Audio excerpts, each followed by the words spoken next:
I think we're ready to start, if we want to start the webinar.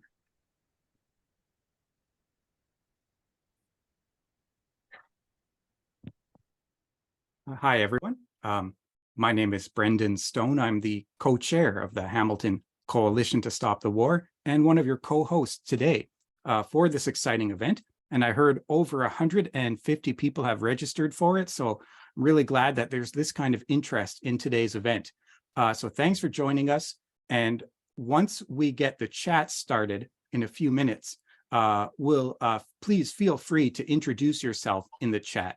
We don't want to have too many distractions, so we'll get the chat going once the introductions are over. Today's event features 3 speakers who should give a lot of food for discussion, and I'm not going to take away time from them. You'll be hearing from them and seeing them very shortly. We're going to utilize the built-in Zoom question and answer box in order to forward questions to our discussants for the question and answer period, which will open up soon. But before that happens, we're also going to hear from Janine, and she's going to talk about how today's events correspond to an upcoming series, a Days of Action against War in Ukraine, that's going to be happening from October 1st to October 8th. And then I'm going to explain some aspects of how Zoom is going to work today in terms of the chat and the closed captioning and such. But I think what we should do right now is let's go over to Janine. She's going to tell you more about the Canada-wide Peace and Justice Network and the campaigns that are running now, especially the upcoming Days of Action. So let's go over to Janine. Good afternoon and good evening, everyone, from wherever you are. My name is Janine Solanki, and I'm representing Mobilization Against War and Occupation, MAWO, in Vancouver on the unceded and traditional territories of the Tsleil-Waututh, Squamish, and Musqueam peoples. And I know many of us here are joining from many different parts of the world, or especially parts of Canada. So I think we all can take a moment to recognize the land that we are all joining in from the Indigenous land, and the importance of standing for self-determination for Indigenous nations. So as I was asked to speak about, the Canada-wide Peace and Justice Network is made up of over 45 organizations, and we're coming together as anti-war, peace, environmental, international solidarity, and social justice organizations from across Canada. We came together in 2020, but really, I think during the pandemic, we're able to fill the space of organizing when we could not safely come out onto the streets, and able to organize things like webinars, able to communicate more across Canada, and build more important campaigns. And as we've been coming out onto the street more in the last couple of years, we've been able to organize many cross-Canada united and coordinated actions, release statements as a network together, and share tools and knowledge among anti-war and peace and social justice groups across the network. So it's definitely a great thing that the Canada-wide Peace and Justice Network is able to organize the anti-war movement more effectively and more united across Canada. And that's why we're coming together for this webinar today for one of our very important campaigns against NATO and for Canada out of NATO. Some of the other work that the Canada-wide Peace and Justice Network does has been especially protesting and calling for an end to the US-backed, Canada-armed, Saudi-led war on Yemen, and in particular calling for Canada to stop arming Saudi Arabia. We have had many days of action around that important campaign and statements, and I encourage people to check out our website to learn more. And also, if you're an organization that might want to join the network, we also encourage you to do that. right now, this webinar today is leading up to an important global week of action to end the war on Ukraine. Actions will be taking place in Europe, in the United States, around the world really, and across Canada, coordinated by the Canada-wide Peace and Justice Network. So in a moment, I'll post in the chat the link to more information about this Global Week of Action. But so far we have 7 cities, Toronto, Vancouver, Winnipeg, Montreal, Hamilton, Waterloo, and Victoria, and I believe we'll have Regina also. So 8 cities. And of course, there are more to come. And if you are wanting to organize something in your city, please let us know. We are really wanting to focus with these important days of action on the demands of stop the war, stop NATO, and also other important demands such as fund peace, not war, and also against the fighter jets, which Canada is spending $88 billion on, these horribly destructive weapons of death that we are wholly opposed to, when this money should be spent on things like climate justice and other important things against that are helping people here in Canada. So we encourage people to get involved. I'll post more information in the chat, and come join us for the Global Week of Action, October 1st to 8th. So I'll hand it back over to Brendan to go over a few logistics. Thanks, Janine. That was very helpful. I hope to see people October 1st to 8th. I know there will be events here in the Greater Toronto Area, GTA Hamilton region. So thanks for pointing that out. And I hope people do follow up on the Canada-wide Peace and Justice Network and its initiatives in that regard. I see the chat's been open. So I see people are posting in where they come from and such. That's great. We love to see that. So feel free to introduce yourselves in the chat and point out what city or organization you're from. The chat will be kept open for most of the event. We do encourage respectful discussion. We don't want to see any form of discrimination in the chat or any trolling or disruption. So if people are engaging in that kind of activity, they will receive warnings. And if they keep doing it, they will be asked to leave. But I know people are excited about the chat and it's already going.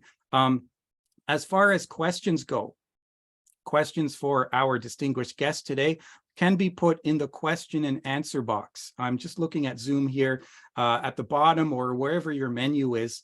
There's an icon or a box called Q&A, question and answer.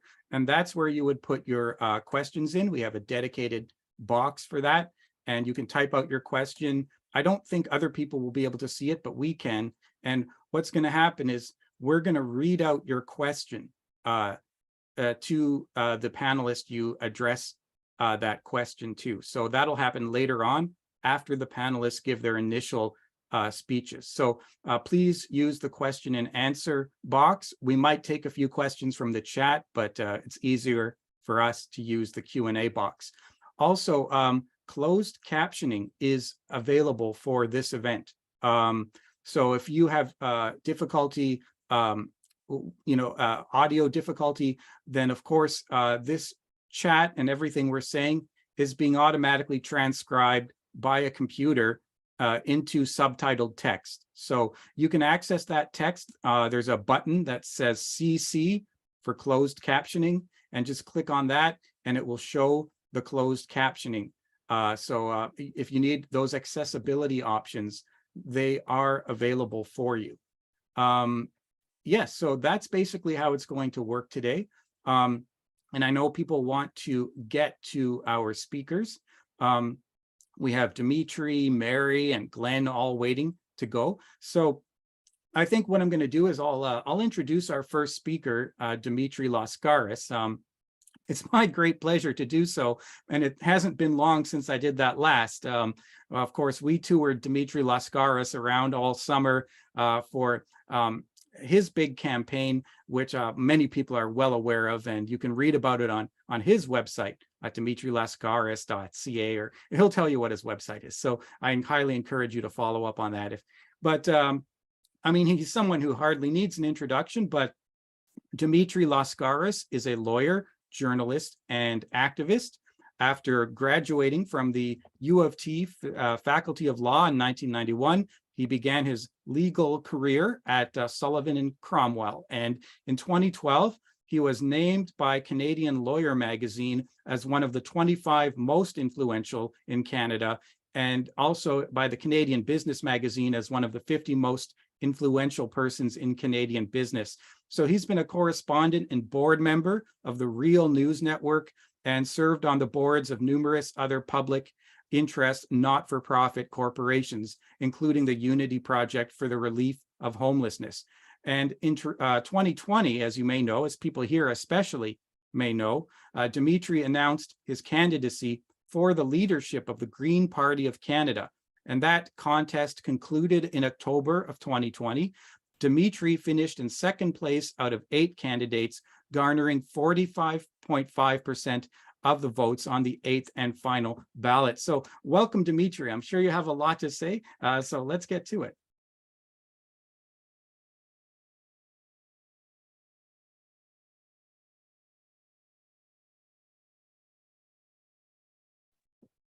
Can you hear me now? All fine?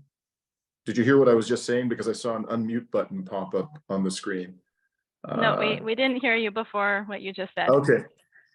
All right. I was just, thanking Brendan for the kind introduction and saying a big thank you to all of the organizers, our comrades at the Canada-wide Peace and Justice Network, who did such an outstanding job on that speaking tour, from which I'm still recovering, by the way, but it was a good experience all the same, and one that I learned a great deal from myself. And tonight I'm coming to you from Kalamata in the south of Greece. It's 1:15 in the morning here, but I've had a nice strong cup of coffee, so hopefully I'll be alert and able to answer all of your questions when we get to the Q&A. I'd like to begin, as you may know, I've been asked to address specifically the question of cluster munitions and their use in the war in Ukraine. But before I say that, before I address that specific issue, I want to say that this event is being held, in my opinion, at an extraordinarily important moment in this existentially dangerous war. My sense of what is happening on the battlefield politically, geopolitically, is that this war is at an inflection point. The West is now confronted by a series of options, none of which is particularly desirable. One is to wind down its support for Ukraine and pressure the Ukrainian government to enter into meaningful negotiations with the Russian Federation. The other is to escalate. And the third is to simply plod along. And in circumstances where the narrative has begun to break down, the misleading narrative about this war that we've been peddled from the very outset, and in circumstances, frankly, where the public's appetite for continuing to expend large sums of money and take the risks that are attendant upon this war is greatly diminished, and is diminishing by the day, in my opinion. So this is a moment when it is particularly important, I think, for every conscientious citizen to do what they can to persuade our governments to pursue the path of peace, rather than to pursue the path of kicking the can down the road, which would have potentially catastrophic consequences for all of us, but certainly catastrophic consequences for Ukraine, or even worse, escalating. And as many of you will know, President Volodymyr Zelensky will be coming to Canada, I understand, later this week. I understand he's going to be speaking to the Parliament tomorrow, and we'll be having meetings in Toronto. So if you have the opportunity to reach out to your member of Parliament, or anybody who may have some role to play in deciding Canadian government policy towards this war going forward, I would strongly urge you to do that. And I hope that that's a subject we'll be able to explore in greater length in the Q&A. So with that, I'd like to turn to the specific subject of cluster munitions. And I'll start by talking a little bit about the Convention on Cluster Munitions, which was adopted in Dublin, Ireland in May of 2008. Today, there are 112 state parties to the convention, and 124 states have committed to its goals. So most states in the world are parties to the convention. The state parties include Canada, France, Germany, the United Kingdom, Spain, and Italy. The only members of NATO that are not state parties to the convention are the United States, Poland, Greece, Cyprus, Turkey, Romania, Latvia, Estonia, and Finland. So basically the United States and a smattering of states in Eastern Europe. In addition, Ukraine, Russia, and China are not state parties to the convention. In a nutshell, the Convention on Cluster Munitions prohibits all use, stockpiling, production, and transfer of cluster munitions. Separate articles in the convention concern destruction of stockpiles, clearance of contaminated areas, assistance to victims, submission of transparency reports, and adoption of domestic legislation. And I want to read to you a portion of the preamble to the convention, which I think will hopefully convey a sense of the importance of this subject to international peace and security. It starts with these words: the state parties to this convention, deeply concerned that civilian populations and individual civilians continue to bear the brunt of armed conflict, determined to put an end for all time to the suffering and casualties caused by cluster munitions at the time of their use, when they fail to function as intended, or when they are abandoned, concerned that cluster munition remnants kill or maim civilians, including women and children, obstruct economic and social development, including through the loss of livelihood, impede post-conflict rehabilitation and reconstruction, delay or prevent the return of refugees and internally displaced persons, can negatively impact on national, international peace building and humanitarian assistance efforts, and have other severe consequences that can persist for many years after use. And deeply concerned also at the dangers presented by the large national stockpiles of cluster munitions retained for operational use and determined to ensure their rapid destruction. So why have so many states acceded to this convention? What makes cluster munitions so dangerous that a majority of states have committed not to use them under any circumstances? In a July 2020 statement by the Human Rights Watch Advocacy Director, Mary Wareham, Ms. Wareham wrote, cluster munitions are prohibited for two main reasons. First, they spread multiple bomblets or submunitions indiscriminately over a wide area, which can be devastating for civilians caught in a strike. Second, many submunitions fail to explode on initial impact, leaving dangerous duds that, like landmines, can kill and maim for years to come unless cleared and destroyed. Historically, the vast majority of the victims of cluster munitions have been civilians. In 2020, for example, the Cluster Munition Monitor, which I believe grew out of the Convention on Cluster Munitions, reported in its annual report that globally 360 new cluster munition casualties were recorded in 2020, killing 107 people and leaving 242 injured. This marks a continuing increase from the updated annual totals of 317 casualties in 2019 and 277 in 2018. And critically, these words, civilians accounted for all casualties whose status was recorded in 2020. This is consistent with statistics on cluster munition casualties for all time due to the indiscriminate and inhumane nature of these weapons. Now, as was widely publicized in July of this year, the Biden administration announced that it was providing cluster munitions to Ukraine's military, and that it was doing so because the US military was running short of non-cluster artillery shells due to the extraordinarily high rate of their consumption in the Ukraine war. When that announcement was made, Ukraine was entering the second month of its highly anticipated counteroffensive that began on June 4th. So this announcement about the cluster munitions being provided to Ukraine was more than a month after that. And according to Biden, Ukraine needed the cluster munitions to achieve the goals of that counteroffensive. In an interview with CNN's Fareed Zakaria, Biden stated, but the main thing is they either have the weapons to stop the Russians now from there, keep them from stopping the Ukrainian offensive through these areas, or they don't. And I think they needed them. So Biden tied them to the necessity of success in the Ukrainian counteroffensive.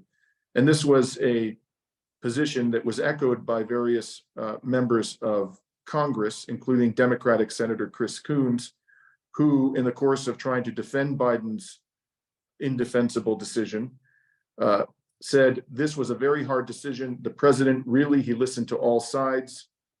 And then he said the Ukrainians are at risk of losing this counteroffensive if they run out of their shells.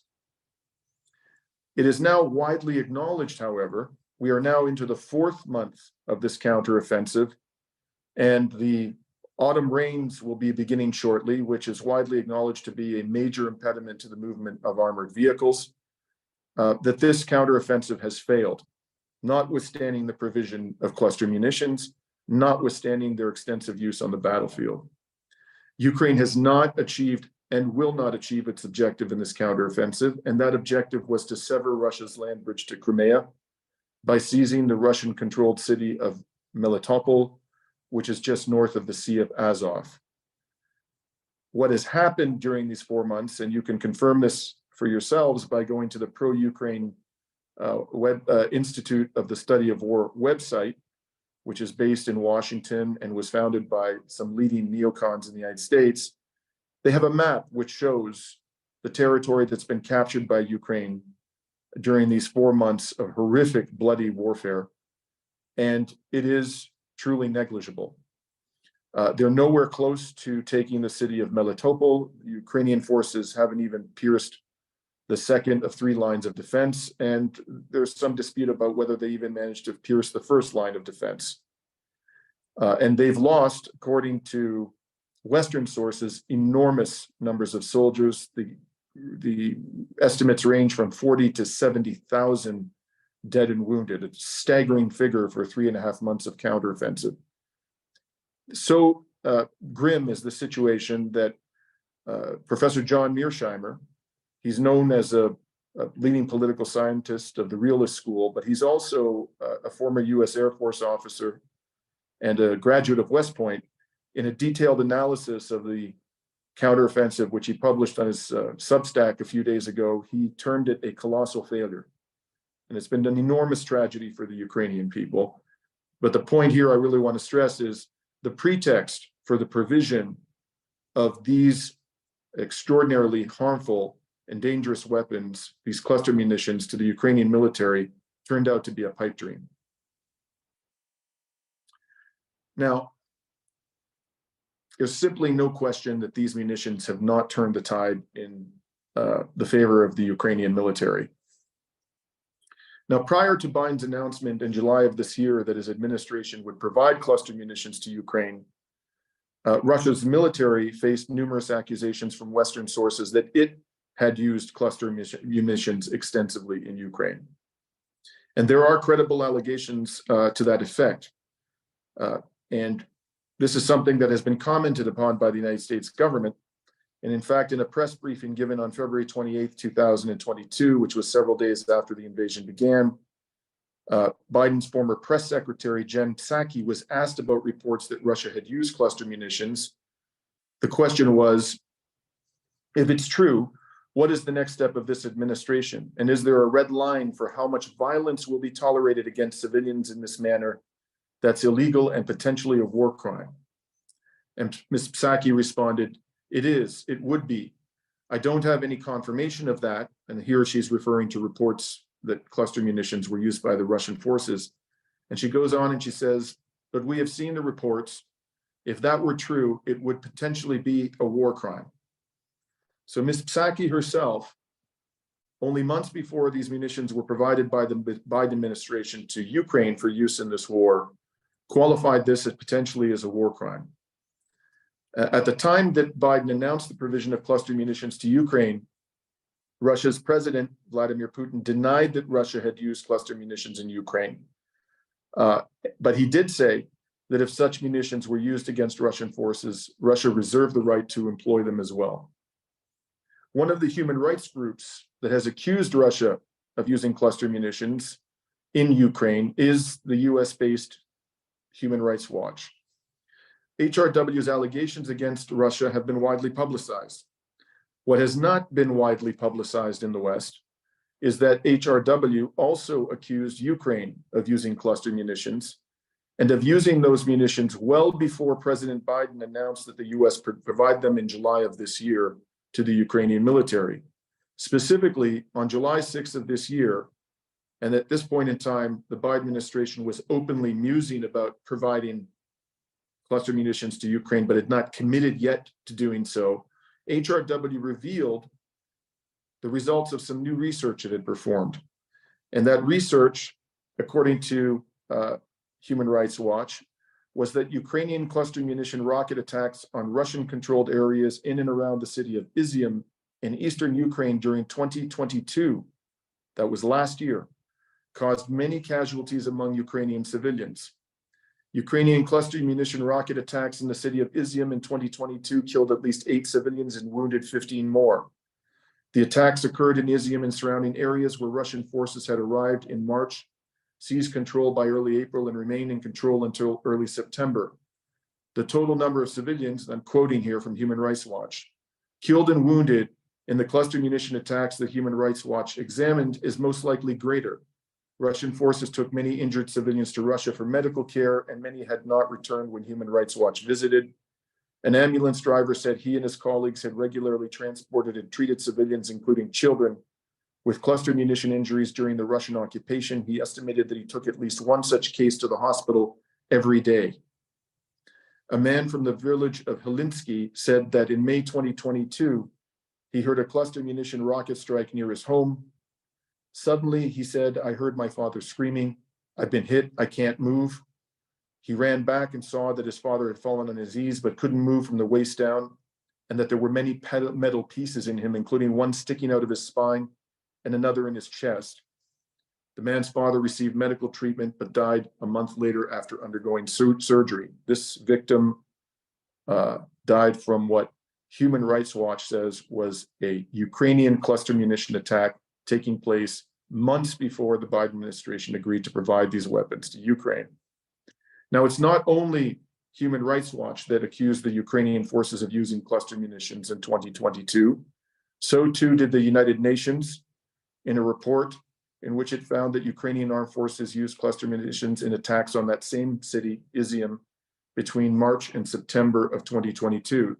That would mean that Ukraine began using them almost immediately following the commencement of the invasion in February of 2022. And it gets worse. All the way back in 2014, the New York Times, hardly a pro-Russian media outlet, reported that Ukrainian forces used cluster munitions against its own citizens 8 years before the Russian invasion. And I'm quoting from the New York Times report, the Ukrainian army appears to have fired cluster munitions on several occasions into the heart of Donetsk, unleashing a weapon banned in much of the world into a rebel-held city with a peacetime population of more than 1 million, according to physical evidence and interviews with witnesses and victims. Why do I point all of this out? Because it shows that beyond a shadow of a doubt, when the Biden administration decided to provide cluster munitions to Ukraine in July of this year, it was aware of detailed reports and allegations by Human Rights Watch, the United Nations, and the New York Times on Ukraine's use of cluster munitions in civilian areas with lethal impacts on Ukrainian civilians. Despite its awareness of these credible reports, that same administration, whose spokesperson only months earlier had qualified their use as a potential war crime, decided to give cluster munitions to the Ukrainian military anyways. This brings me to the question of Canada's role in all of this. As I mentioned, Canada is a state party to the Convention on Cluster Munitions. It is important to understand that that convention does not only prohibit state parties from using cluster munitions themselves, it also obliges them not to facilitate their use by others. Article 1 of the convention states, each party undertakes never under any circumstances to A, use cluster munitions, B, develop, produce, otherwise acquire, stockpile, retain, or transfer to anyone directly or indirectly cluster munitions, and C, assist, encourage, or induce anyone to engage in any activity prohibited to a state party under this convention.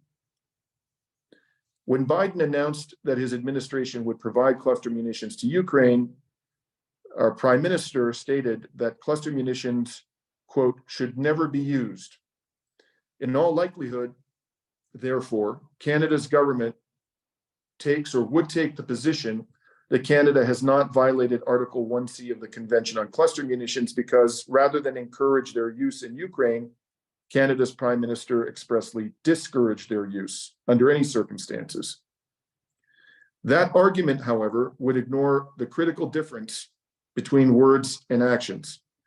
Although Trudeau's rhetoric expressed opposition to the use of cluster munitions in Ukraine, his government has continued to provide every imaginable form of support, military, economic, and political, to Ukraine and its armed forces, and has done so despite knowing, as it undoubtedly does, that Ukraine used cluster munitions, including in civilian areas, all the way back to 2014, and prior to the provision of these munitions to Ukraine by the Biden administration this year. Just a few days ago, Canada announced that it would spend $33 million more on top of the $8 billion it has already spent on purchasing air defense systems for Ukraine. And I ask as a lawyer, what kind of a message in Canada is Canada sending to Ukraine by continuing to arm the military there while knowing full well that Ukraine has used cluster munitions in civilian areas with deadly consequences for civilians? I would argue that this amounts to tacit encouragement to use cluster munitions, whatever rhetoric Canada's government may employ. Its actions, in fact, communicate unequivocally that it will impose no meaningful consequences on its ally for using these munitions and will continue to support that ally in every conceivable way, even if it is killing civilians with cluster munitions. And I would submit to you that that is tacit encouragement. It is axiomatic, my friends, that actions speak louder than words, and Canada's actions evince absolutely no disapproval of the use of these munitions on civilians. In my opinion, therefore, Canada is violating at least the spirit, if not the letter, of Article 1 of the Convention. And the final argument I briefly want to address, because I've heard it from people who've tried to defend the Biden administration's decision, is that because Russia is using cluster munitions, it's permissible for the US to provide them to Ukraine and for Ukraine to employ them. Let's assume, for the sake of argument, that Russia has in fact used them. And let's assume that Russia has used them in civilian areas. This argument is nonetheless completely devoid of merit. It flies in the face of all that we are told about the West. Our countries, our governments are supposedly morally superior to the so-called authoritarian governments of this world. We are told constantly that we set the standards by which civilized, democratic, and humane nations conduct themselves. And I think that all persons of conscience would agree that if our enemies engage in torture, that does not make it permissible for us to engage in torture. If our enemies commit ethnic cleansing, it is not permissible for us to do so. If our enemies commit acts of genocide, it is not permissible for us to commit acts of genocide. And the same reasoning applies to the use of these munitions. Even if Russia has used them, even if it's used them in civilian areas, no person of conscience would say that that entitles us and our allies to employ these deadly and inexcusable weapons. Thank you very much for your time. Thank you so much, Dimitri. That was very powerful, and it gives us a lot to think about. I'm sure there's going to be questions. In fact, I'm seeing questions in the chat. I'd encourage people to utilize the Q&A, the question and answer function that's built into Zoom for this webinar. That's mainly how we will be handling questions in this webinar. So you can type a question in the Q&A box and it will be read to the panelist whom you address it to. Nice to see people engaging respectfully in the chat and people continue to post interesting items. So good to see that ongoing. And thank you again, Dimitri. I know it's a ridiculous hour where you are right now. It must be 1 a.m. or something. So thanks again for doing this. But I think let's, I guess what's going to happen is we'll move on to Janine. She's going to introduce our next panelist. Great, thank you. I'm very happy to invite up Mary Ann Grady Flores to the virtual mic. Mary Ann is a longtime peace activist from upstate New York. who testified 7 times at the UN United Nations Commission on Decolonization about the testing of depleted uranium weapons on by US armed forces in Puerto Rico. Marianne has faced arrest and jail time for participating in protests, also against military drones, and even just for photographing a protest of an airfield where drone pilots were being trained and where missions are carried out. So Marianne has done really amazing and important work in the anti-war movement, and also as a member of the Upstate New York Coalition to Ground the Drones and End the Wars. So I'll pass it over to Marianne. Thank you for joining us, and I look forward to hearing your talk and presentation. We'll bring up slides in just a moment. Okay, Janine, thank you. And Dimitri, I am so honored to be on this panel with you and also with Glenn. So greetings, I'm Marianne Grady Flores here on Cayuga People's Land, a part of the Haudenosaunee Nation's territory, which is also known as Upstate New York. I'm a part of the Ithaca Catholic Workers, and I'm also, besides doing the anti-drone work to end the assassinations by drones and being a part of Ban Killer Drones, we have another effort called the Merchants of Death Tribunal. Dimitri, as an attorney, you may be very interested in this. So, but I'm also a supporter of the 100 Plowshares Nonviolent Direct Actions to disarm our nuclear and conventional weapons globally, and that includes depleted uranium. So I ask you to think of the ramifications of the use of the DU munitions being shipped to Ukraine and the ramifications to all of Europe, including Russia. So at the end, please take a screenshot or a photo of the QR codes that I have, which will link you to sites with more information. And I think Janine may have, you have some links also to some of this stuff. So a footnote, I know some of you are numbers people and some are not. So I'm including numbers, so please bear with me. Can we pull up the first slide?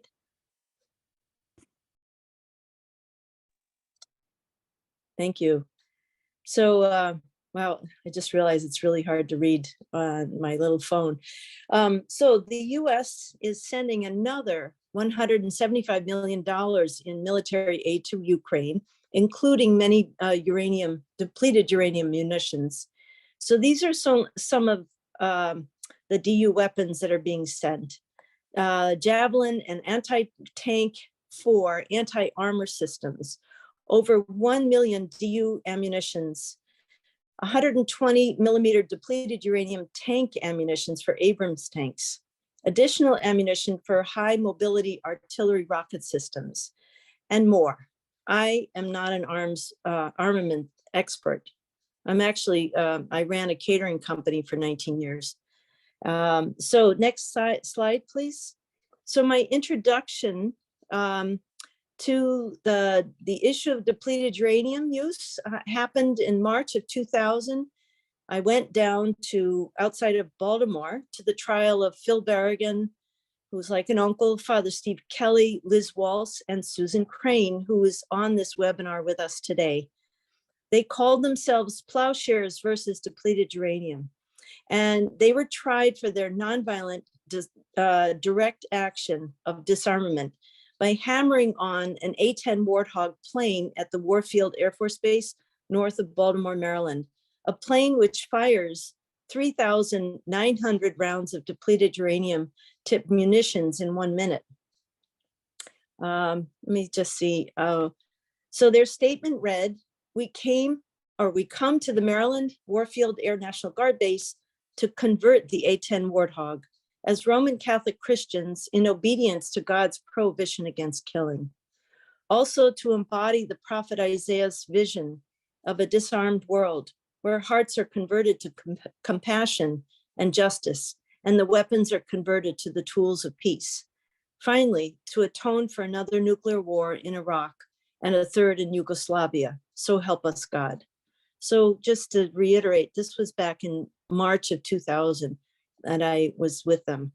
So next slide, please. So upon hearing, Phil Berrigan, Phil is up on the right-hand corner. Susan Crane is in the lower right-hand corner. Father Steve Kelly and Liz Walsh are there. So upon hearing Phil's opening statement of the US military leaving behind 2,000 tons of DU dust in Basra and other Iraqi cities, causing deaths of infants, horrible birth defects, and other horrific civilian health problems, my 13-year-old daughter, Anna, said, "Mom, we can't leave. I'm old enough to understand this." We were supposed to only stay for a day, but we stayed for 3 until the defendants turned their backs to the court as the truth was shut out. So the next slide, please. The A-10 Warthog plane, and I would like to point out at the very nose of this plane, you'll see the Gatling gun. You see the red little thing, but it's at the very front is where the Gatling gun is. It fires the 3,900 rounds of depleted uranium tipped munitions in 1 minute.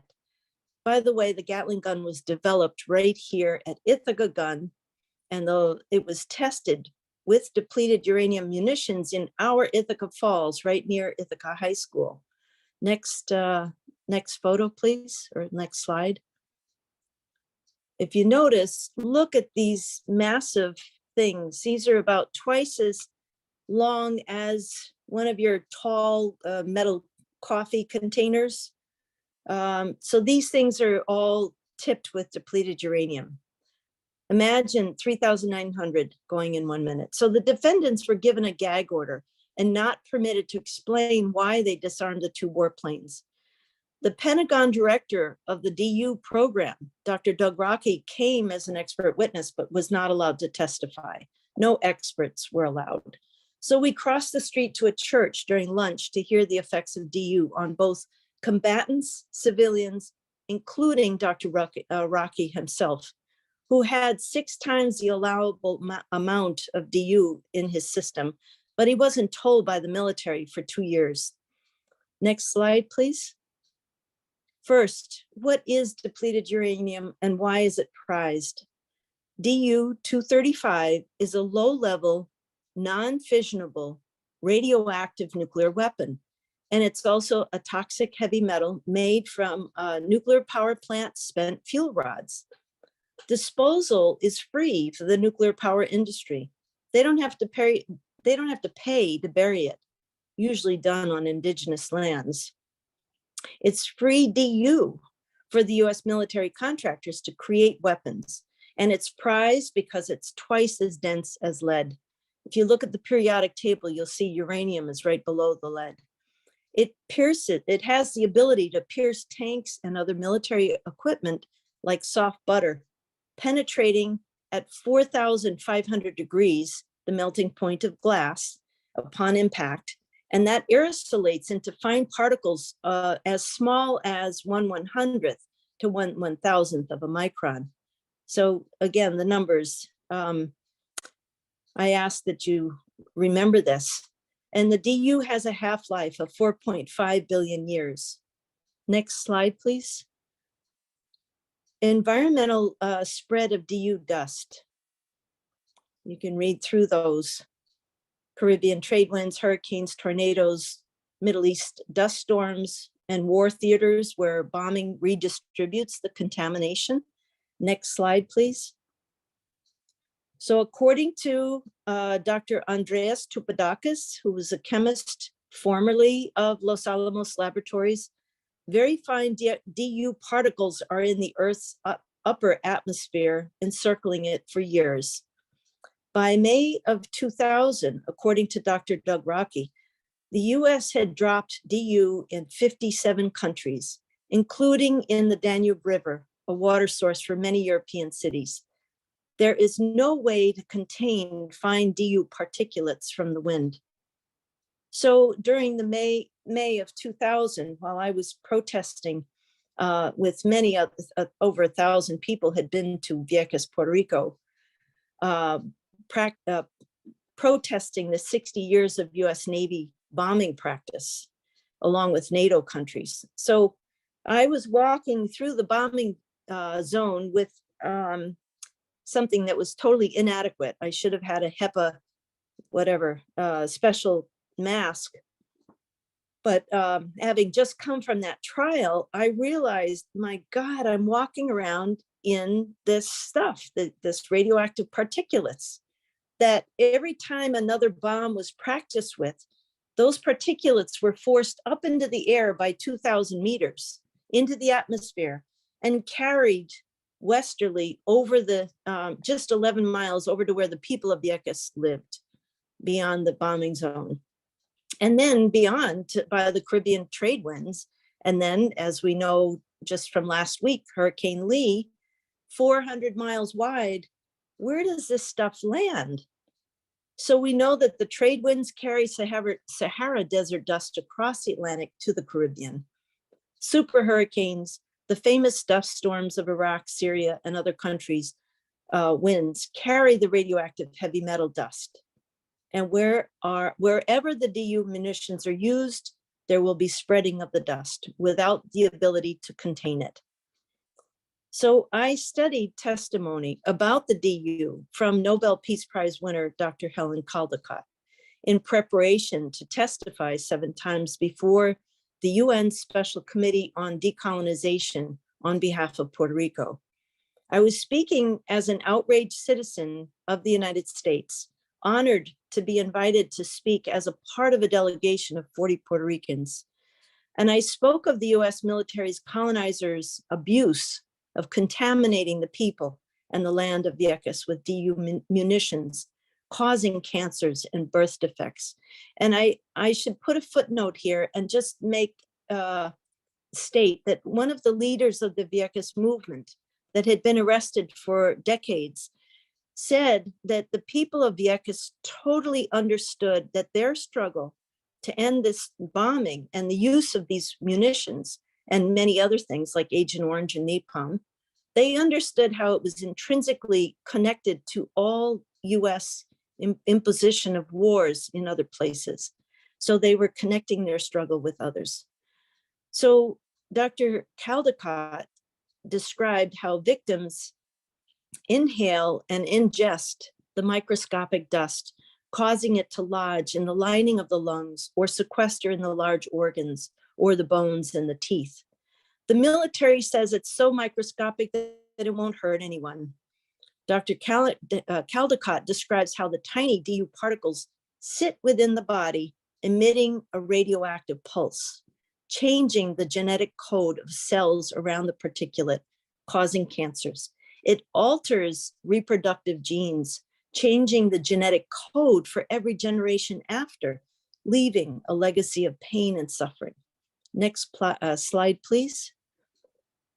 So DU, contamination causes this list of illnesses: leukemia, nerve damage, fibromyalgia, cancer, and many other forms of illnesses, including the genetic deformities that resemble those found in victims of the nuclear bombing of Hiroshima and Nagasaki.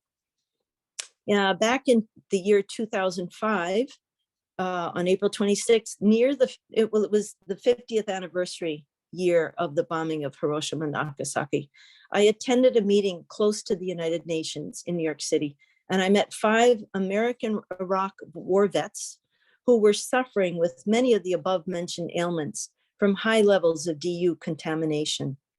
Sergeant Gerard Matthews' baby girl was born without a hand and realized after looking at photos of Iraqi babies that many suffer with the same defect as his daughter.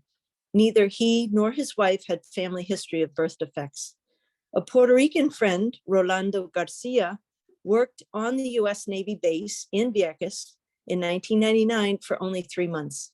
Rolando later tested positive for DU contamination. He still has headaches like many of the vets. He has no hair, no eyelashes, and his wife lost 2 pregnancies. One vet was quoted as saying, "Radiation is the wound that doesn't heal because you pass it on to the children and the grandchildren. That's the terror."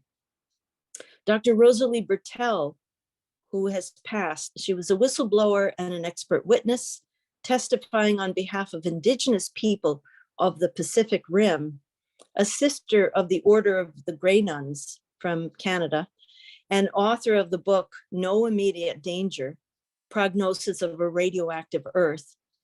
According to Dr. Bertel, she says, we are weakening the species with DU weapons. The UN's own subcommission on human rights condemned weaponry containing DU as a weapon of mass destruction against both members of the armed forces and against civilian populations. So according to Kali Rubai's September 22nd, 2020 article called Birth Defects and the Toxic Legacy of War in Iraq, that was issued in the periodical Nature and Politics in the Mur issue. The quote, these depleted uranium munitions are among the causes of hazards, not only to the civilians in the foreign lands where the US fights its wars, but also to American service members who took part in these conflicts. The chronic illnesses suffered by US soldiers during the 91 Gulf War in Iraq, often from exposure to DU munitions and other toxic chemicals, have already been categorized as the condition known as Gulf War syndrome. The government has been less interested in the effects of the American military's chemical footprint on Iraqis. And then she continues later in the article, quote, almost everyone I met in Iraq identified the high prevalence of birth defects as a post-2003 phenomenon directly related to war. Many women described having healthy children before 2003, and either many miscarriages or children with severe birth defects later. It was not uncommon for a family to line up their children by age, so I could see the visible line or witness the visible line of the before and after the US invasion. In my interview with Majid, I learned that many doctors are now advising women with a birth history of multiple birth defects to simply stop conceiving children. In a country where terminating pregnancies remains illegal and where resources for research, testing, and treatment are limited, women can face a lifetime of perpetual physical and emotional turmoil as they repeatedly carry and bear children who cannot survive. Some of the women I lived and worked with from Anbar province felt strongly that precluding the possibility of reproduction was evidence of genocidal intentions by the United States. Please note the next slide that we will be showing has very disturbing photos of Iraqi babies with deformities. So we will keep it up there for about 6 seconds. So please show the next slide.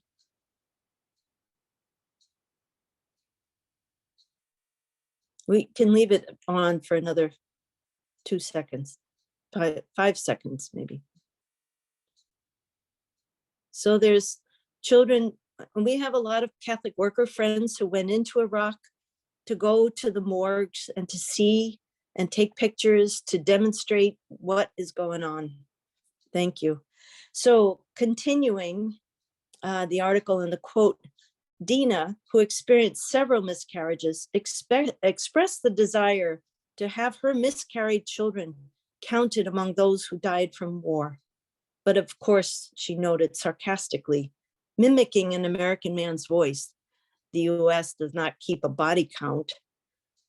So further on in the article, she quotes Omar Dewachi, and he writes, the toxic legacies of militarism call us to, quote, expand our analytical perspectives to rethink what an archive of war history would include. Certainly in Iraq, an archive of war includes the bodies of children whose forms and features are irretrievably shaped by Iraq's war ecology, end quote. So today, right here and now, as we see the suffering of the Ukrainians and the Russians, our question that we must ask ourselves is that within our political and spiritual will that we stop this illegal and immoral use of DU, to happen anymore with people, with the US never-ending wars. Right now, civilians and combatants, Ukrainians and Russians and downwinder states in Europe are in the line of fire of DU contamination. Will we allow this? Only in the context of the loving communities of action can we gain courage and creativity from one another to change the world for the sake of the children. Join the week of actions, October 1st through the 8th. And as our Latin American brothers and sisters say, basta ya, enough, no more, beat swords into plowshares. Thank you. Thank you so much, Marianne, for all of your important work and for presenting that and bringing that to us today. I've posted those links in the chat so people can find out more. And I know you're involved in so much important action. So if there's anything else to post for upcoming events, we can put that in the chat also. And I think really the crux of it is we just see how dangerous these weapons are, how destructive they are for not just who they're being used against by the US military, but really for a whole world. And this is at the time when the United States just recently has announced the plan to send these depleted uranium munitions and weapons to Ukraine. Another important reason for calling for an end to NATO fueling this war and for Canada out of NATO. So I will pass it over to Brendan to introduce our next speaker, and thank you again, Marianne. You're welcome. Thank you for having me. There's so much more to be said, but it's just, if I may just say this, it was so shocking once again to go on to the media of today where they're saying, well, it's disputed. You know, it's like, give me a break. Anyway. Well, thanks again, Marianne and Janine. And yes, I'm glad people are mentioning the October 1 to 8 days of action. So hopefully we'll see you in your communities. We'll see everyone out. Again, there's going to be regional events all over. So it's my understanding our final speaker before we open question period is Glenn Michalchuk. And it's my understanding he provided a relatively short bio, but Glenn Michalchuk is the national president of the Association of United Ukrainian Canadians, as has been mentioned, and he is also the chair of Peace Alliance Winnipeg. So thanks. Let's go over to Glenn. Thank you very much. And I have to say it's very heartening to see the number of participants on this webinar. And it just reaffirms with me that the importance that civil society has played in opposing this war, as with other wars, and that our actions as civil society are extremely important. And unfortunately, our politicians, at least in countries such as Canada, are sadly out of step with what Canadians and others see as the dangers. So to begin, I want to emphasize the importance of the coming International Week of Actions to end the war in Ukraine. In the Western Bloc countries that comprise NATO, support for the war has been almost universal amongst the governments and in the media. It has been accomplished through the silencing of dissent by labeling anyone who is urging negotiations, ceasefire, and peace as a propaganda instrument of Russia. The only voices for reason and sanity have come from civil society, and on both the left and right of the political spectrum. The decision by the United States to supply cluster munitions is the latest action to escalate this war, and also escalates the effects of this war on the people of Ukraine. These munitions will remain a danger for decades and generations to come. In a coming time of peace and reconstruction, they will surface in deadly ways as a reminder of this war. Their use will make reconstruction more costly and difficult. The provision of cluster munitions also shows how desperate the situation for NATO has become as it pursues this war. Like the carpet bombing of Vietnam and the use of Agent Orange to defoliate the jungles, it is indicative of a war that knows no legal constraints to attain its aims. Repeatedly, in the escalation of this war, we have seen that the ends justify the means. In this case, the stated intention of the US and NATO, and I would add Canada, is the destruction of Russia. With such logic, we cannot rule out more deadly escalations with more deadly weapons, either chemical, biological, or nuclear. The provisions of cluster munitions indicates that the great gulf that exists between the purposes of the Zelensky government and that of the people of Ukraine. It is they who have been forced to bear the consequences of Zelensky's failure to avert war in February of 2022. And when war did break out, a failure to take advantage of possibilities to end that war through a peace agreement signed in April 2022. How did we get to this point?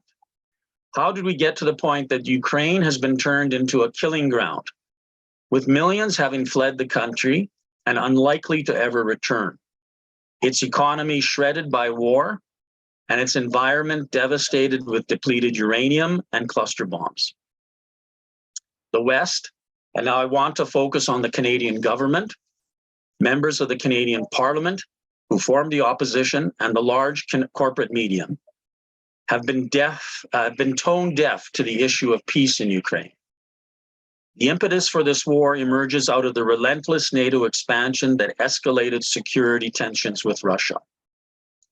Politically, support for this war is garnered through a section of the Ukrainian Canadian diaspora. For political and ideological reasons rooted in national and social chauvinism, they favored war with Russia. They can be considered part of the ideological bulwark that drove the confrontation and escalation which led to this war. The prolongation of this war has been through the silencing of dissent and any opposition to it. There is no Canadian member of Parliament who is willing to speak out against the war, or more particularly the provisions of cluster munitions. The lack of response to cluster munitions is ironic, considering Canada spearheaded the creation of the Convention on the Prohibition of the Use, Stockpiling, Production, and Transfer of Anti-Personnel Mines, known as the Ottawa Treaty, in 1991. More than 130 countries signed this treaty, including Ukraine. In September 2016, Canada became a state party on the Convention on the Cluster Munitions. And has been pointed out, Ukraine did not sign this treaty. One of Canada's duties as signatory is to ensure implementation of the treaty. And one of the relevant clauses in regards to this is, and I quote, assist, encourage, or induce anyone to engage in activity prohibited to a state party under this convention, end quote.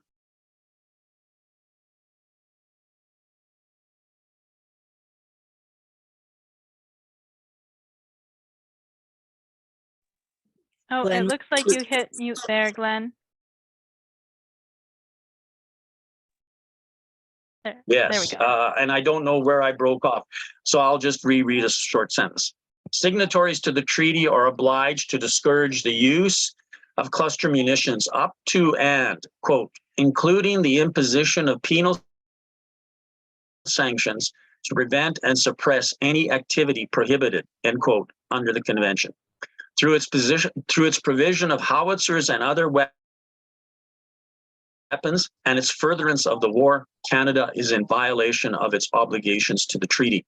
It is tragic to say that the provision of cluster munitions for widespread use has met with only the most perfunctory of responses in the West. Despite the international outcry and the clear violation of international treaties, the Canadian government made only the mildest objections to the US decision to supply cluster munitions to Ukraine. In the same statement, Canada specifically ruled out any change in its support for the war. Canadian officials also refused to give an opinion if the provision of cluster munitions constituted a war crime.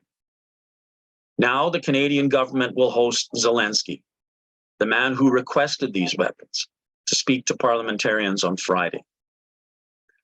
Lloyd Axworthy, who was a key negotiator of the Ottawa Treaty, was one of the few, and I would think perhaps the only politician to issue more than a tepid response to the transfer of cluster munitions to Ukraine. He said, I quote, "There's an old saying that once you unleash the dogs of war, you're never sure where they're going to run. Well, I think we've unleashed this whole issue using these terrible weapons. This is going to be a legacy that Ukraine will have for years and years, where its own people will be under risk," end quote. In conclusion, I just want to reiterate the stance of the Association of United Ukrainian Canadians. We said this war could be averted, and when it was not, the issue of ending it became the urgent necessity. We opposed the escalation of this war precisely because it was avoidable. It was clear other forces were driving the confrontation with Russia for their own ends, and were using Ukraine and its people as the means to do this. The consequences to Ukraine have become enormous. It is unclear what peace may look like, but one thing is certain: more war will only exacerbate the destruction of Ukraine. The urgent necessity is to end this war. If you support Ukraine, you will end this war. Thank you. And thank you, Glenn. That was wonderful. And as was the case with the other panelists, I think it will give people a lot to discuss and think about. Just looking at our run of show plans here, and it looks like, yes, what's coming next is our Q&A period. And it looks like we're almost on schedule. So that's rare. But anyway, yes, we're almost on time. And we're going to be taking these questions predominantly from the question and answer box, the Q&A box that exists here in Zoom. Some other people will go through the chat to see if there's certain questions they can find. They'll probably put them in the Q&A box also, so that they're easier for us, the panelists and hosts, to find. It's come to our attention that there's a number of questions that are similar in nature. There's questions about the way forward, essentially, in terms of where to go from here. And there were about 4 questions on the basis of seeking peace in Ukraine. So I'm going to read one of them by Kamal K. And Kamal was asking, "Thanks, Dimitri, for your extensive report on Ukraine issue. What do you think a reasonable peace plan would comprise for both parties to be acceptable, knowing that Russia won't be handing over the captured provinces in addition to Crimea, and Ukraine wants them back? Is any of the proposed peace plans by South Africa, China, and others a realistic plan?" And I think that was addressed to Dimitri, so we'll probably let him go first on that, and if the other panelists want to answer, they can too. I think Dimitri was muted, so we may have to unmute him.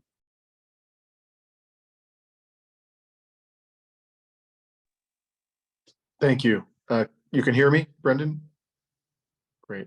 And thank you for the question. This is such an important question. I want to preface my answer by saying that when it comes to the terms of any peace deal, I myself am completely agnostic.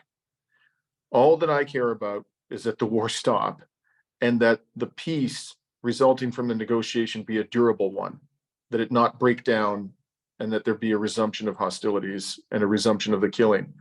So whatever the parties, whatever common ground that the parties can find that is durable, I would support. Now, having said that, and having paid close attention to both sides to this conflict, I think there are certain realities that those of us who want this war to end are going to have to deal with. And above all, the Ukrainian government is going to have to deal with these realities. The first reality is that Russia ain't giving back these territories, especially Crimea.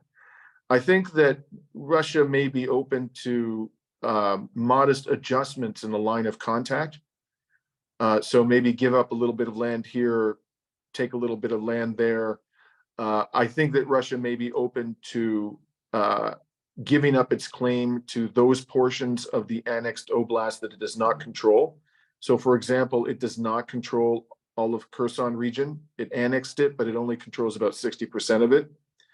It doesn't control all of Zaporozhye. It doesn't even control all of Donetsk and Luhansk. So it may be willing to give up what it doesn't currently control, even though legally under Russian law, they've annexed it. But the idea that Russia's just going to walk away from these territories now, I think is a complete pipe dream. And anybody who insists that it do that, particularly as a precondition to having any negotiations at all, is dooming Ukraine to destruction. The second thing, and I think the thing that's even less negotiable from the perspective of the Russians, and frankly, there's no reason why they should negotiate on this point, is Ukraine's membership in NATO. Ukraine should be a neutral country. There was absolutely no problem for Austria remaining a neutral country, Sweden remaining a neutral country, Finland remaining a neutral country. They managed to do Switzerland, of course. They managed to do these for decades without being attacked or subjugated by Russia. And in fact, they had very pro-Western policies, and economically and politically were highly integrated with Western countries. There's no reason why that can't happen with respect to Ukraine, and that should have been the course that should have been pursued. Things get, I think that's absolutely clear that that's all that the Russians would accept on those two fronts. And there's really no way to prevent them, practically speaking, from getting their way. Ultimately, they will retain these territories, essentially what they currently hold. Now, there are two questions that remain, at least two, in a broad sense, and that is, what do you do about this whole question of, as the Russians term it, denazification?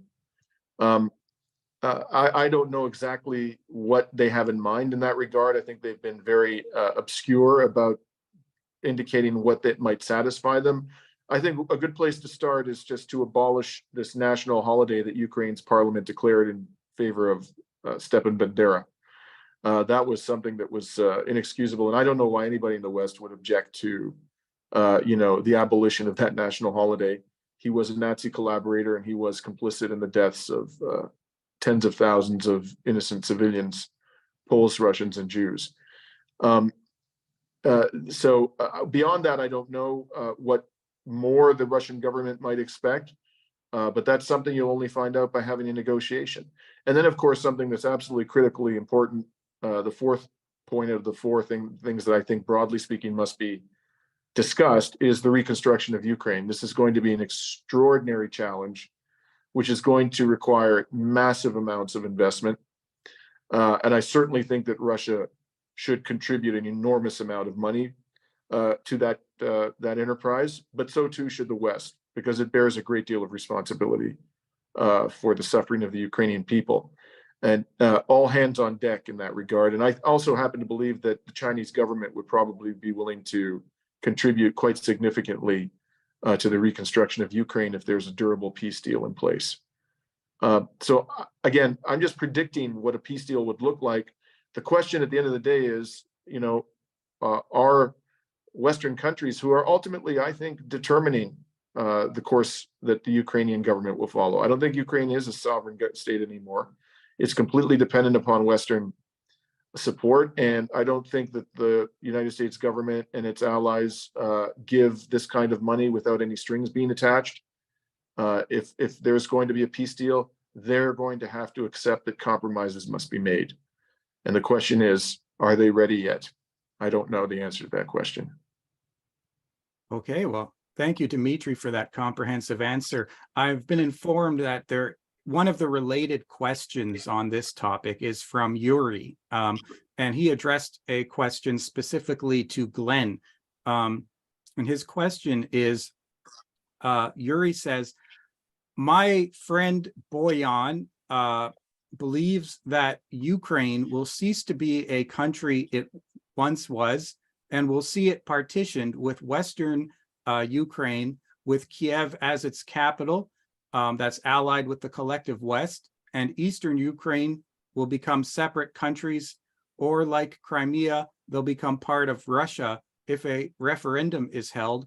And while the West will never recognize Eastern Ukraine being its own country or part of Russia, much of the rest of the world will recognize this nation. I'm curious as to your response. So that was for Glenn. That's an interesting question, and I think there's a lot of truth to what it may be trying to get at in terms of the future of Ukraine. I think the first thing to recognize is that this war, organized by the West and organized by that very reactionary section of the Ukrainian diaspora, has brought Ukraine to this point where it has been torn apart. In fact, within the first few weeks when the war broke out, I wrote something for Peace Alliance Winnipeg, because I'm also chair of Peace Alliance Winnipeg, that we never published, but pointed out that this was probably the course that Ukraine was headed to, that it would be partitioned in various ways. We should remember also that part of Western Ukraine was ceded to Ukraine from Poland after the Second World War. And there's parts of Hungary and Romania that were also, and I think Czechoslovakia, that were also ceded to Ukraine after the Second World War. And before the war broke out, there was, of course, the Minsk agreements, which talked about a resolution of this division within Ukraine. Ukraine was a divided country before the war. It was divided between East and West in terms of the politics of the people, in terms of their various gravitations, and so on. Before the war broke out, there was the question of solving the problem of the war in the Donbass, which was a reflection of these divisions, a reflection of what had happened in Kiev in 2014 and the seizure of power there by a very pro and U.S. government. And that was the Minsk agreements. And that too was lost by starting this war. So the idea of a partition between Ukraine is actually something that Ukrainian people have been discussing as this war has prolonged. In fact, at we had a meeting of our national committee of the AUUC a few weeks ago. And this was actually something that came out of a discussion of one of our branches, which has, a membership of recent Ukrainian immigrants to Canada, and presented this as a possible solution. And I think it is something seriously that the people of Ukraine might even be looking at. So it's not. I think it recognizes some of the realities of what's happened in this war.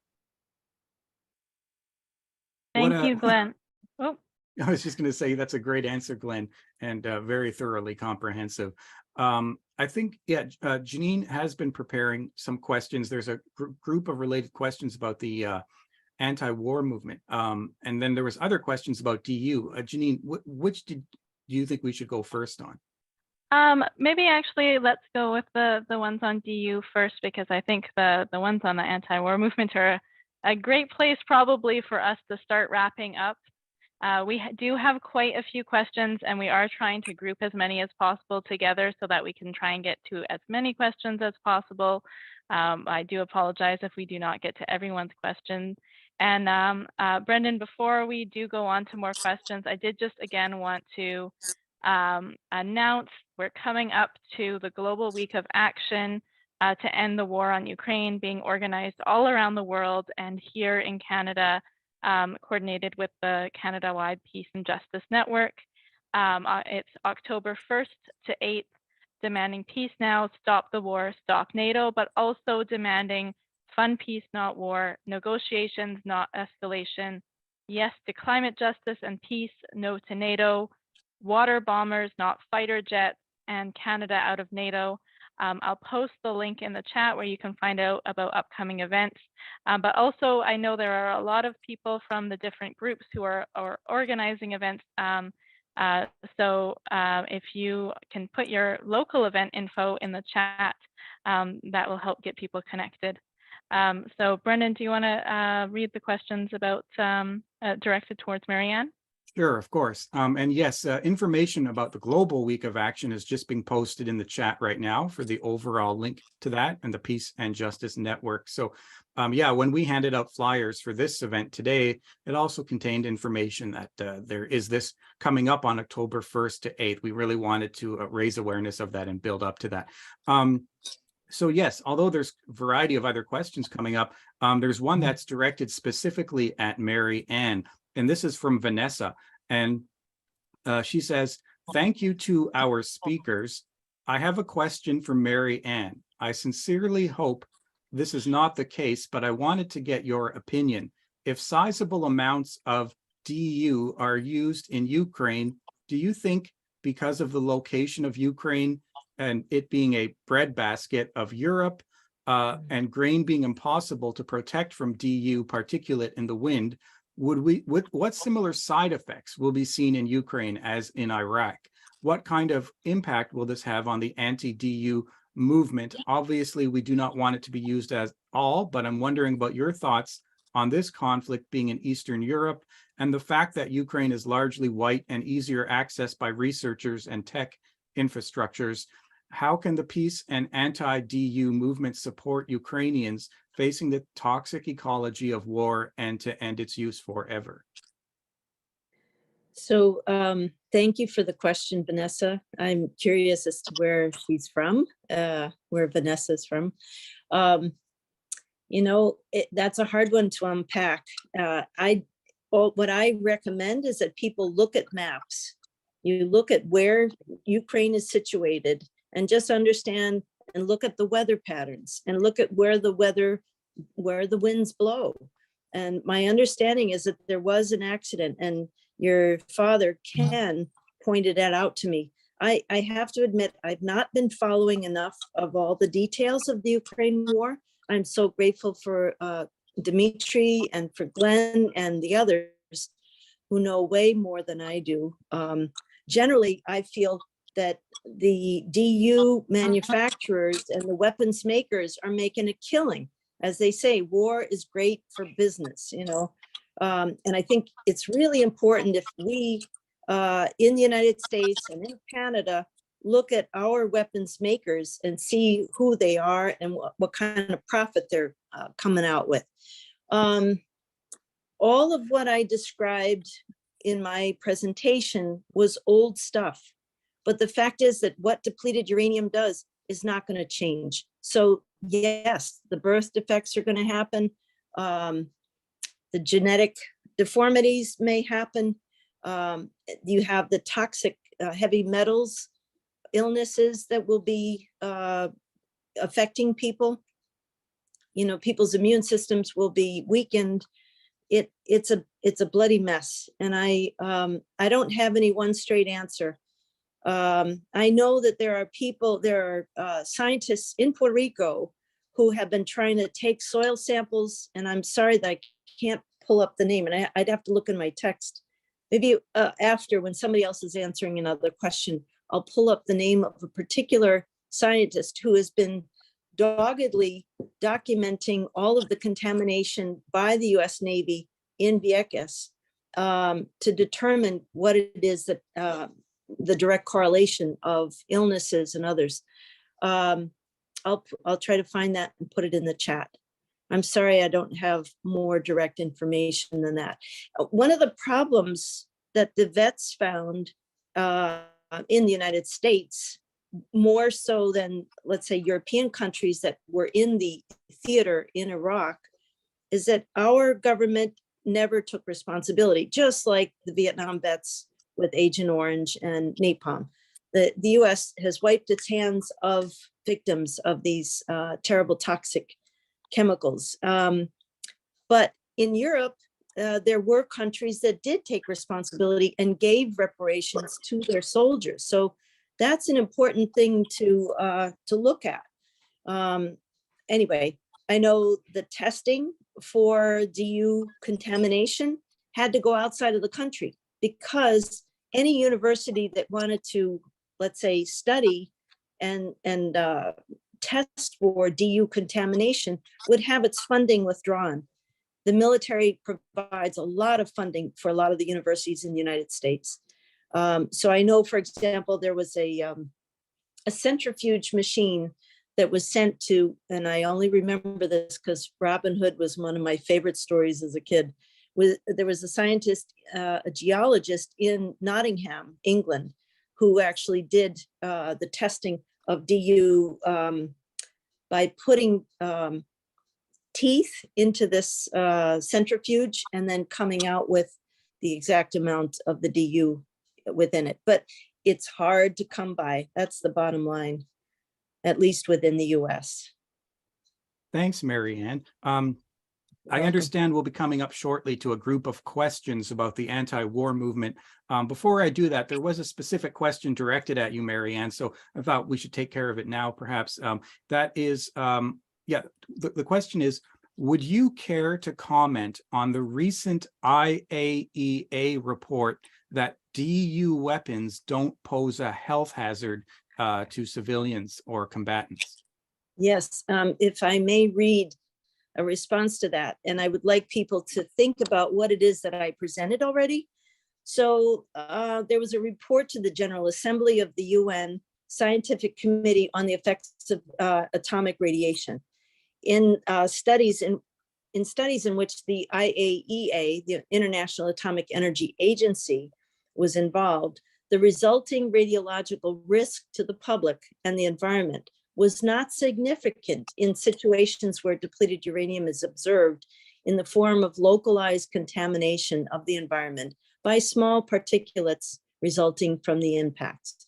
However, in the situation where fragments of or complete depleted uranium ammunitions were found, there is a potential risk of radiation effects for individuals who come in direct contact with such fragments or ammunitions.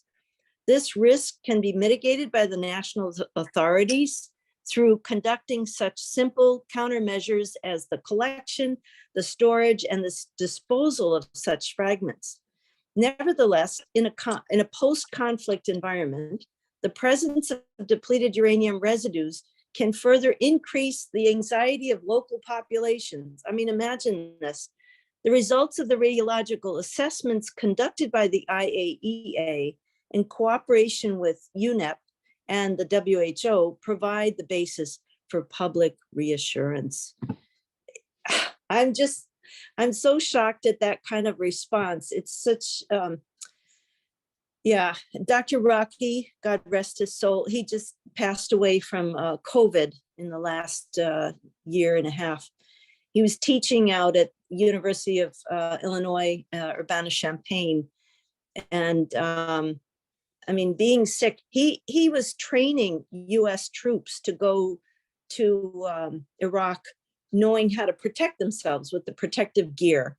And when he got out there and he was wearing the hazmat suit and the particular mask and everything, his guys who were out in the tanks and stuff were saying, "Boss, what are you doing?"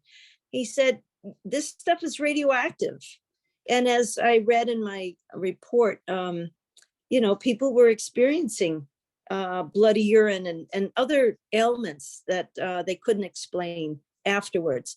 Doug said that the equipment that they were given was totally inadequate. And what did the Army say? Just use duct tape to fix it up, you know.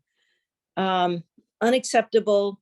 And as Dr. Helen Caldecott said, and Dr. Tupadakis said, as Dr. Tom Fazy, the epidemiologist from Mount Sinai Hospital, who also worked with the vets, they all pointed out the fact that this stuff becomes minute. And that's the nature of the explosion. When the armament has impact, it explodes and aerosolates. That's why they love it, because it can penetrate metal like butter. So there's no way to contain that. Well, Does that answer the? I think it probably does quite thoroughly. So thank you. And I think Vanessa posted in the chat a response to your response. So thanking you. So you can look for that in the chat. Okay. And you. So we're going to briefly extend the event, as is often the case. We're going to extend by 15 minutes. I understand we were scheduled to end at this time at 7:30 p.m. Eastern time. But because there's so many questions and we still can't handle them all, but we're going to try to get some more of these questions in. And I think Janine has lumped some questions together concerning the anti-war movement. So yeah, I'm going to let Janine present these questions to our panelists. Great, thank you, Brendan. And before I do, we've just posted in the chat all of the events currently, and there are more being planned, but currently planned across Canada for the Week of Action, October 1st to 8th. So make sure to check if there's a city near you that you can join an action for. So I think an important question or group of questions as we wrap up our webinar tonight is really on what's next. What can we do to end this war, to end NATO fueling this war, and what's our role as peace-loving people, as anti-war activists to combat this? So I'll read through questions kind of asking the same question from a few different directions. So there are some questions on how do we, as part of civil society, change the dominant narrative about the war on Ukraine, and how do we build a large peace movement again, and how do we respond to the argument that we have to send weapons for defense of Ukraine. I think that's a big one, is how do we, as anti-war activists or people who are wanting to talk about this, bring those important points and arguments. There's also a question for Glenn if the AUUC will be doing a media release about Zelensky's visit and Canada's role in Ukraine, and also questions about the danger of nuclear war and the environmental danger of this war, which I think especially the depleted uranium was a big point about that. And then feeding into that question is, how do we get environmental groups to ally with us? And then lastly, a question about, this is a bit of a longer question, so I'll read it out here. Approving cluster munitions to the Ukrainian armed forces appears to be part of a concerted dehumanization campaign against Russians and Belarusians with an outdated, partially generational Cold War echo. I've heard Canadians otherwise against racism say they're not human about Russians. How can people in the West stop or reduce the dehumanization of Russian people, both abroad and in Canada, when the current Western media empire vilifies Russian and Russians with Russophobia? So I'll hand that over to our speakers, and this will be also your wrap up before we close the webinar today. Maybe Dimitri, would you like to go first? Yeah, by the way, I don't know whether my camera's working. I had something happen to my phone as I was. We can see you. Yes, You you're can see good. me. Okay, great. Okay, so I'll tackle a lot of questions in there. So I'm going to focus on what you can do and the question about Russophobia. In terms of what you can, this is one of these crises where I'm going to put it this way, where the truth will do all the hard work for you. I think that if people, and this is what I mean by that, is that if people understand what is actually going on and what the objectives of this war are, and where this is all heading in a military sense and an economic sense, I think the vast majority of human beings in Western society would not put up with this for one moment. The only reason why the elites have gotten away with this is because of the extraordinary, unprecedented propaganda campaign surrounding this war. And those of us who have been fighting to be heard since this invasion began, our task has been made a great deal easier in the last few months by the fact that reality has caught up with the propaganda narrative to a considerable degree. And you're seeing a lot of reports in the mainstream media, in the New York Times, in the Washington Post, in the Times of London, for example, not necessarily in the Canadian media, which always seems to get the truth last in the Western world for some reason, but in other major respected mainstream media organizations, a lot of the truth is coming out. Certainly the love affair with Volodymyr Zelensky is over. And I think that really what you can do, and it's a great contribution that you can make, is people you know, people who respect you, people who are willing to engage with you in dialogue about difficult subjects, talk to them about the realities of this war. Take the risk that they're going to, you're some kind of a Russian propagandist. That's a risk that we have to take if we're going to spread the truth about this war. And in that regard, your task is made easier because you can find reports within the mainstream media today, recent reports, which are conveying the truth about this war to a degree that is unprecedented during the time since the invasion began. And so find those articles, find those reports. Even human rights organizations are starting to, focus more in a more balanced way about what's going on in the battlefield, and share them with your friends, share them with your colleagues. And once they are informed about what is going on, they will then apply the pressure to their elected representatives. And of course, to the extent that you can do that, you should do it. You should reach out to your MP. You should call people up in the political party that you're a member of, people who are involved in policy making, send emails, get them to sign petitions, submit petitions to them, let them know that you are not on board with this depraved proxy war. And as I say, we're at an inflection point. I think there was never a better time to, take up the challenge than now. In terms of Russophobia, all I can say about that, and this is regrettably, this is really a phenomenon that is the product of decades of indoctrination in the West. I remember when I was a kid growing up during the Cold War, how Russians and the Soviet peoples more broadly were constantly being demonized in the popular media and in the news. Right. And then there was a period about 10 years when Yeltsin was in power, where the propaganda died down to a considerable degree. It was, less intense and scandalous than it had been at any point in my lifetime. But that's only because Boris Yeltsin was effectively a drunken buffoon who was doing the bidding of Western governments.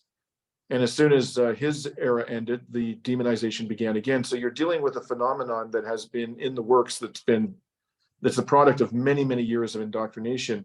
And I think that really just humanize the Russian people. Talk about your personal interactions with Russians. Remind your fellow citizens about the many ways in which Russian culture and Russian science has contributed to the betterment of humankind, and point out to them that most of the world is not on board with the sanctions and the attempt to isolate Russia. That's really only a program that seems to enjoy some degree of popular support in the West. But outside the West, it seems that the majority view is that people want Russia to be very much at Russia's culture, its economy, its scientific achievements, all to be integrated into the global economy and global society. But that's a big challenge, as I say, because of the many, many years of indoctrination that we've been subjected to here in the West. Thank you, Dimitri. Marianne or Glenn, do either of you also want to respond? Glenn, do you want to go? Sure. First of all, everything that Dimitri said is right on. You have to continue to fight. You have to continue to fight against all the propaganda that's going on. I mean, his tour, absent the deplatforming events, like his tour was his speaking engagement in Winnipeg was deplatformed twice, and we've still found a venue, and we had about 70 plus people come there. it goes to show that if that people, and these are people who are not just close supporters of the Peace Alliance Winnipeg, these were all kinds of people. It does show that there's a real interest out there amongst people to hear the truth. And I think absent those deplatforming efforts, we would have had easily 170 people. And I think most venues, most cities would have had easily 100 plus people to come and hear Dimitri speak. So it's important to do this. I do think it is important for people to go after their politicians and speak to them. The Edmonton Peace Council went, along with our president of our AAUC branch in Edmonton, went to speak to Heather McPherson, the NDP critic for foreign affairs. Sure, they did not get a lot of response from her, but I think it's important to go to speak to your MPs, because not all of these MPs are of the same vein or committed. I remember reading the Hansard during the Take Note debate in January 2022, or parts of the Hansard. And there were MPs saying, you know, I've been bombarded nonstop by the Ukrainian Canadian Congress. Why I have to support escalation against Russia. This is January 2022. And there were some MPs who said, you know, I'd like to hear more about this. I'd like to hear more about what the issues are. And I think there are those MPs out there. There are politicians who have spoken out against the war. The leader of the Green Party in Quebec, very early on, took a very principled stand against the war. So it is important to speak to these politicians, to encourage them. I myself, there was an article in the Toronto Star, not the Toronto Star, the main Toronto newspaper. I'm sorry, the main, not the Globe and Mail, but the other one. Just escapes me for the moment. Anyhow, it was on Zelensky's visit to Canada.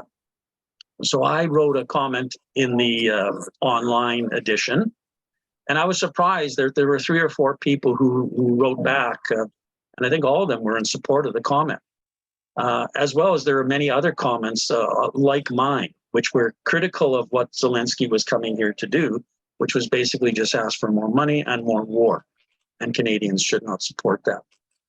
Lastly, I'll just point out on this question of Russophobia, it's correct. I mean, Canadians are conditioned by 70 years of Cold War ideology on the question of Russia, but Canadians also think about these things.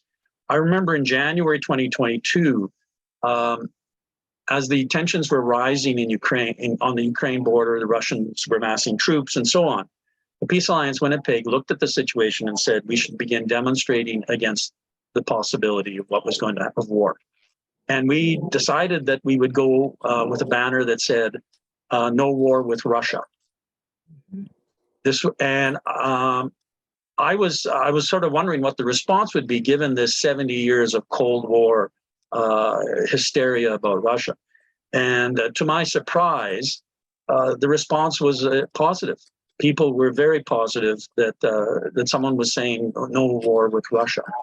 So I think there's a lot of room here for Canadians to just keep pushing on this issue individually, because certainly the media is not doing it for us and others, and to write letters to the editors, because they do get in all these things.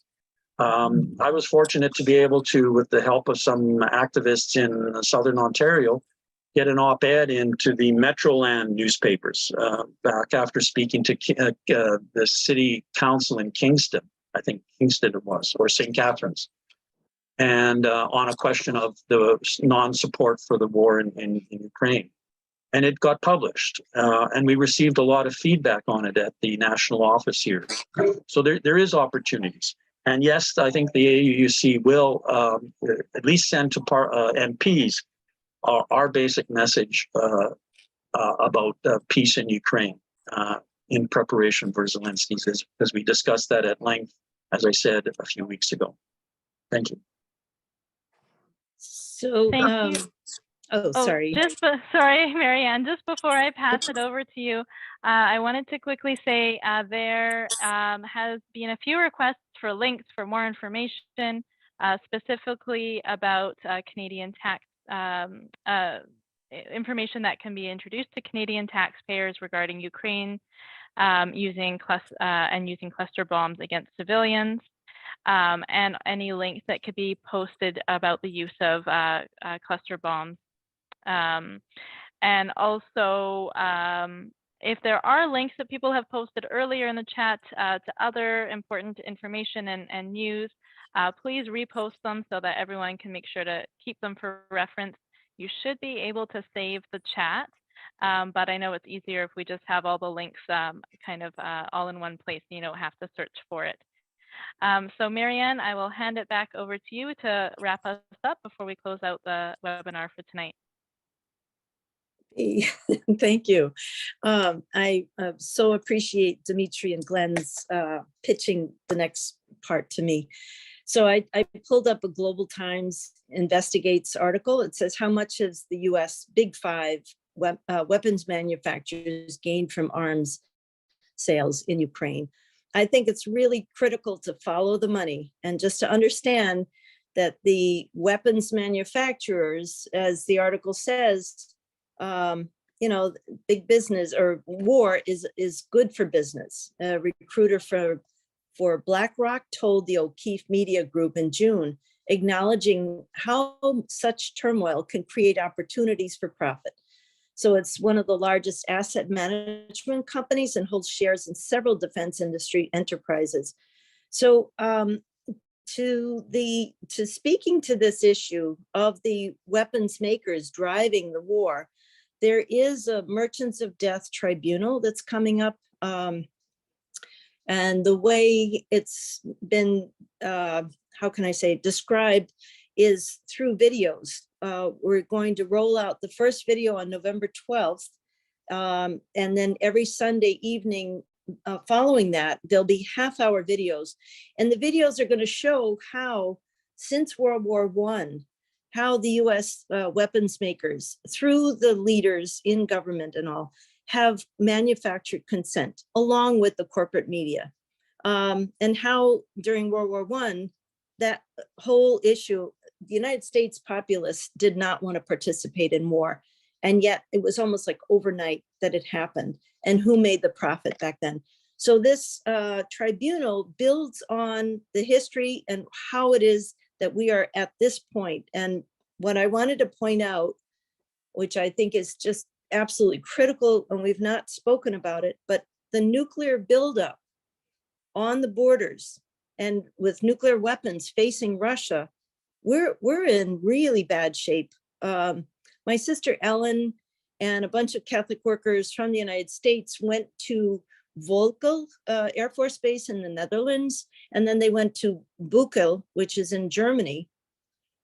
Those two bases, the folks took Article 1 and Article 2 of the Treaty for the Prevention of Nuclear War, which is an earlier treaty that it's not the Treaty for the Prohibition of Nuclear Weapons, but they took huge copies of this and they glued it onto the tarmac of these Air Force bases.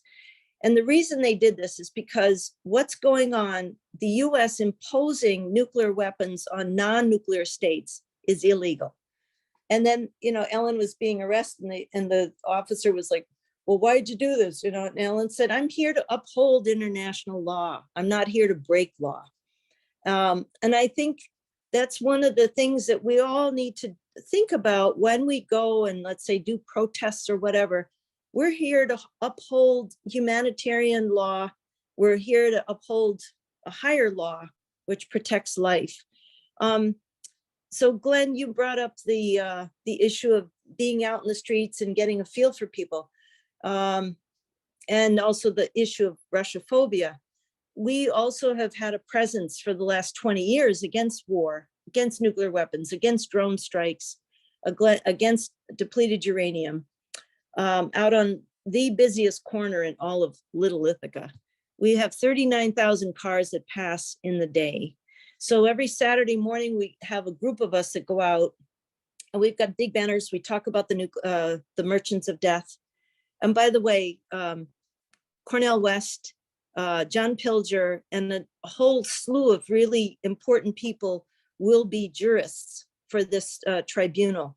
So it's going to take time to roll it out, but there will be a decision about what the United States and our I say our weapons makers, since the top 5 are here on this territory, we've got to pull back. The bottom line is we heard Lloyd Austin on the tarmac at Ramstein Air Force Base saying, our purpose is to weaken Russia. And then we heard Biden say, and forgive me, I don't remember the dates. He said, we want regime change in Russia. We've got to look back at the Pentagon white papers from 2000, Vision 2020, when they're talking about the US was talking about having total global domination. And we have 800 bases around the world. You talk about bringing in environmentalists on this issue of militarism and pulling back from war. If you just think of the example of Jeff Bezos going up for his 10-minute joyride. Do you have any idea of how much carbon emissions that one little rocket ship ride took? It was 570,000 cars driving for one year.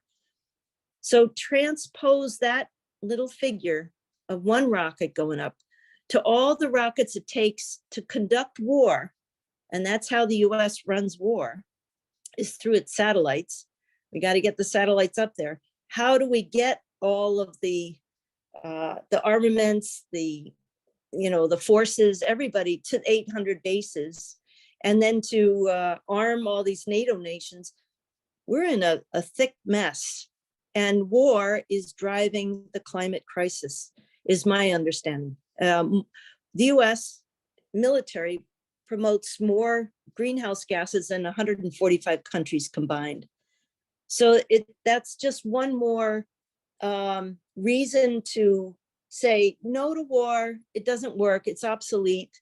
Let's get on board. So as people pass, the sense that we've gotten from people, the drivers that go by, we've gotten at least 75 to 80% of the people are giving us thumbs up or honking, which is so encouraging. It is a sea change, and that's in the midst of this. And we were out on that corner when things were boiling, and a couple of years ago when this first started. Anyway, I'm going to end there. Thank you. Thank you for each of you. Thank you, Marianne. And I think Brendan has a few words before we wrap up here. Yes, thank you to Mary and all of our distinguished panelists today. This was a great event. It was a great webinar, great questions. People were very engaged. I'm glad we were able to get to a majority of the questions. Sorry we couldn't get to all of them today. And I'm glad that a lot of them were about activism and what can be done, because we're at the stage where we need to have mobilization in order to change policy. And I think people understand that. And there were some questions in the chat about getting the links that were posted in the chat. And it's come to my attention that Zoom is only allowing the webinar hosts to save the chat right now. So that's what we're going to do. We're going to save the chat, get the links from the chat that were posted, and we'll make them available. I understand Janine is going to email some people the links that are from the chat, but also in Hamilton, we will post the chat links on the Hamilton Coalition to Stop the War website at hcsw.ca. So in about 24 hours, we'll have the links in question freely available on the front page of the Hamilton Coalition to Stop the War website at hcsw.ca for everyone. And of course, video of this event is being recorded right now. And of course, that will be made available at a later time as well. So thanks everyone for coming. And I'm going to let Janine close out. Thank you, Brendan. I just, on the links, yes, I think that's great that they'll be on the Hamilton Coalition to Stop the War website. So everyone can check those out in about 24 hours. And I want to again thank our speakers, Dimitri, Marianne, and Glenn. We had so much information and so much that we can now use as we go out onto the streets, as we talk to people about ending NATO, about Canada out of NATO, about ending the war by stopping NATO and pushing for negotiations instead. So again, the links were just posted, or information was just posted in the chat.